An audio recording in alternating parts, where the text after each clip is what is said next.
Good. Good on volume? Hey guys, this is Christian Montanez here with MMT. As the balloon technologies leader here today, we have the BFMS with robotics integrated. We're demoing here today the 𝐸, including the balloon removal. So basically our thought here is we're removing an operator as they're able to load 𝐸 through the robotics and remove the balloon while your operator is loading your 𝐸 trays.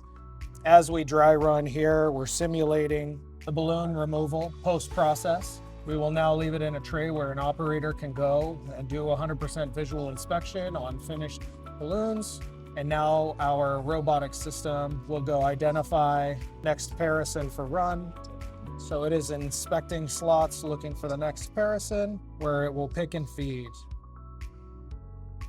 Now driving for placement into our high pressure line. And this is our clamshell balloon former. This is the most updated version. One of the main features really that we're really excited about is we're seeing a 30 to 40% increase in cycle time just due to different materials, different mold materials, reduction in mass, and some increasing in heating delivery.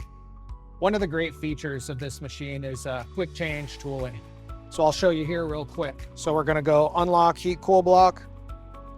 And just like that, your water jacket or heat cool block has been disconnected. This is done through a 12-port system. So you have PID memory, you have recipe memory, you can use barcodes, so operators are ensuring that they're getting the right tooling with the correct heat cool block and then the correct process, removing some of those steps where errors can commonly occur.